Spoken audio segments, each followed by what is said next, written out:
നമ്മുടെ ടീമിന് ഒരു കുഴപ്പമുണ്ട്. നട്ടല്ലില്ലാത്തവന്മാരാണ് എല്ലാം എണ്ണം. ഒരു ഗതി ഇല്ലാത്ത ടീം. നമുക്ക് മൂന്നുപേർക്കും ജോലിയുണ്ട്, ഗതി പിടിക്കാത്ത നീയാ. ഒന്ന് മിണ്ടായിരിക്കടാ. അല്ല, നമ്മുടെ ടീമിന് ഒരു കുഴപ്പമുണ്ട്. നീയാണാ കുഴപ്പം. ഗ്യാങ് ആകുമ്പോ ഒരു പേര് വേണം. പേരില്ല. നമുക്ക് ഇന്ന് പേര് വേണം. അതായത് നമ്മളൊരു ജംഗ്ഷനിൽ പോയി ഫൈറ്റ് ഒക്കെ ചെയ്യുമ്പോ ആൾക്കാർ പറയണം മറ്റേ ഇല്ല ഗ്യാങ് ആണ് വന്നിട്ട് പോയത്.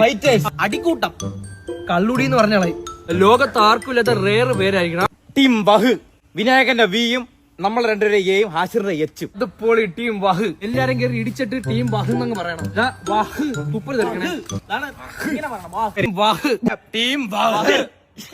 കേട്ടോണ്ടാ? തുപ്പാളം ശരീര. നമ്മളെ സീല് നിങ്ങളെ ചന്തയിൽ കുത്തിയങ്ങ് വെക്കുക. നമ്മള് ഇമാതിരി പേരൊക്കെ ആരെങ്കിലും ഇടുവാടോ ഒരു ടീമിന്? നിങ്ങൾക്ക് അതൊരു മാനക്കേടായിരിക്കും കേട്ടാ. എടാ, ആരെങ്കിലും ഈ പേരൊക്കെ കൊണ്ട് ടീമിനിട്ട് വഹി. പൂപ്പി പോപ്സ് എന്നിട്ടല്ല പോപ്സ്. പൂപ്സ് പൂപ്സ് എന്ന് പറഞ്ഞാൽ വേറെ എന്തോ ആണ്. ഇത് എന്തുവാടാ പറയുന്നേ? വഹ് തിരിച്ചിട്ട് ഹവ് എന്നിട്ടാല. ഹവ